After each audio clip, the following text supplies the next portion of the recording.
Hello and welcome to week 7 of our class. Can you believe we are already so close to the end? I'm sure you are happy, but probably a little anxious since there's always a lot to do those last couple of weeks of the semester. So I just kind of wanted to check in with you, give you a heads up on what is going to be coming up in the next couple of weeks. And so when you start this week, you're going to see that we're now moving into first grade. And as I mentioned in my announcement, that's the grade that I taught before I retired to stay home with my daughters. So first grade is very near and dear to my heart. So when you read through the chapter on first grade, hopefully you will start to see how many of those skills that we started with the very young children are now starting to come into play. And now we're really starting to see what we consider real reading and writing.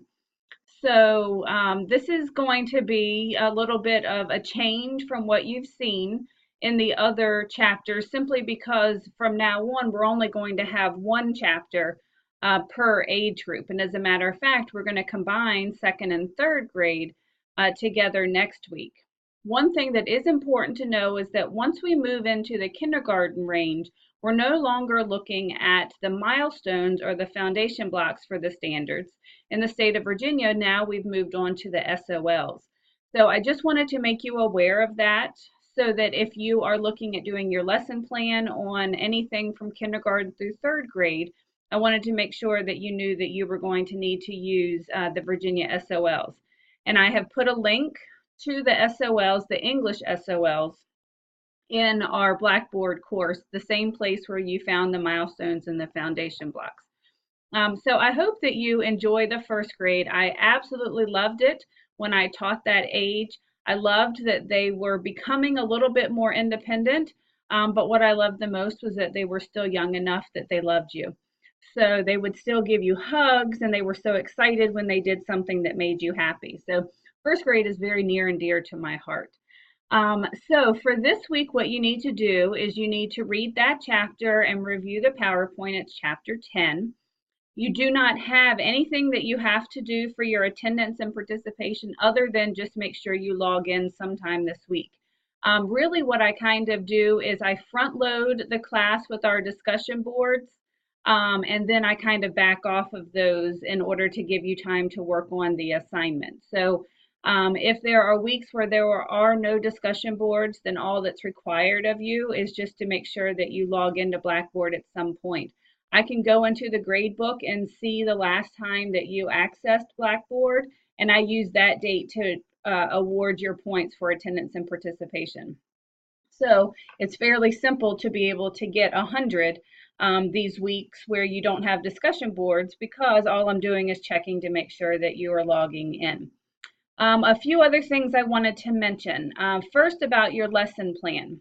So obviously for this class, your lesson plan needs to be focused on reading or writing. 118, we're a little bit broader with any type of the language arts, but this class really is focusing on the literacy, and so we're really looking at reading and writing. So your lesson plan needs to be tailored to either have a reading standard or a writing standard. Again, you need to make sure that your standard is based on the age group that you're writing your lesson plan for. I always recommend doing work based on the age that you think you might be interested in working with. So if you're interested in working with 4-year-olds, then write a lesson plan for 4-year-olds. With a 4-year-old class, you have your choice of either milestones or foundation blocks. That is the only age group where you have 2 different options of standards you can choose from. Anything younger than 4 is only milestones, and kindergarten through third grade are going to be SOLs. So especially if you're working with the 4-year-olds, I would definitely look for a standard that is going to be a better fit than maybe one of the other options was. So when I'm looking at your lesson plan, I'm going to be looking at the age group. I'm going to be looking to make sure that your standard is something that is not only developmentally appropriate for that age group, but is also taken from the standard for that particular age group. I'm looking to see that it's a reading and writing lesson plan. If you are doing an art project, you will not get credit for this lesson plan. If you are singing, if you're having them create a song, then that may not fit into reading and writing unless you can find a standard that talks about children who are creating their own lyrics.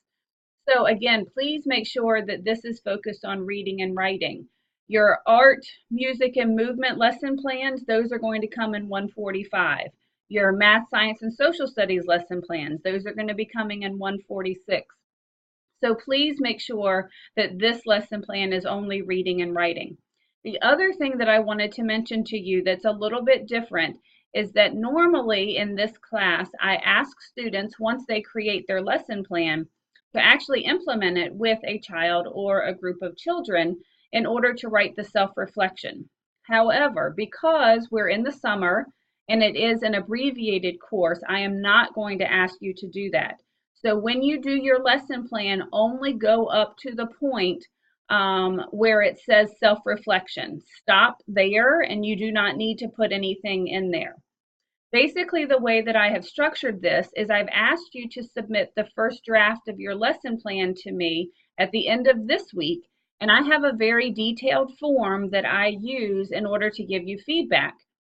If you use my feedback to edit your lesson plan, you are guaranteed an A on this lesson plan. My whole purpose of doing it this way is that I want you to walk out of this class with a perfectly finished lesson plan. If you are going to be taking CHD 265 or 298 because you are actually getting the associate's degree, you're going to need this lesson plan. I don't want you to have to do extra work when you get to those classes. So I am going to give you feedback on the lesson plan, and then you're going to submit it again at the end of the semester for a grade. This first draft, you will not get a grade. If you submit a first draft, you're going to see a 0 in the grade book. It does not affect your grade. It's simply a placeholder that lets me know that you submitted the first draft. If you choose not to submit the first draft at the end of this week, then your grade is going to be based on the lesson plan you submit at the end. And there's nothing that I can do to help with that grade. That's why I give you the opportunity to submit it first to get some feedback and make sure you're on the right track. So please make sure that you take use of those resources that I created for you. The narrated PowerPoint, sample lesson plans. It really is in there to help you to make it a little bit easier to create this. For some of you, you may not have ever had to create a lesson plan. For some of you, you've been teaching for a while, but you know what to do, but you haven't had to put it into this detailed written format. So it really is just good practice for you. The other thing I wanted to mention is the assignment that I made available for you this week, which is the Struggling Readers assignment. This is one of my favorite assignments because I think it really helps you to see what children may be suffering with as they're trying to learn to read or write. So this assignment has you choosing a video to watch. You don't have to do it all in one setting. But each video is about an hour, but it's full of practical information for you. And then what you're going to do is you're going to see 4 different scenarios of children who are having some type of struggle with literacy. And so what I'm asking you to do is, after looking through them, is to decide what they might be suffering with, what they're going to need help with, and some ideas of how you can help them. There is a handout that is also in this assignment, so you can use that to give you some ideas. Obviously, your textbook is going to give you some great ideas, but really the only thing I don't want to see is that you've just basically copied what somebody else has said. This is the practical application of the material that you've been learning. So this assignment should not be more than 2 pages. Each one of the struggling readers is probably going to be about half a page by the time that you diagnose what's going on and kind of give some strategies of how you can help get them to where they need to be. So you have 2 weeks to work on this. And again, hopefully you will enjoy it simply because it's going to be something that is going to help you apply what you've been learning. So that takes care of that assignment. Hopefully you've been keeping up with the things that you want to put into your philosophy statement, which is really your final exam and is going to be due at the end of the semester. But other than that, for this week, just keep plugging along as we're going into first grade.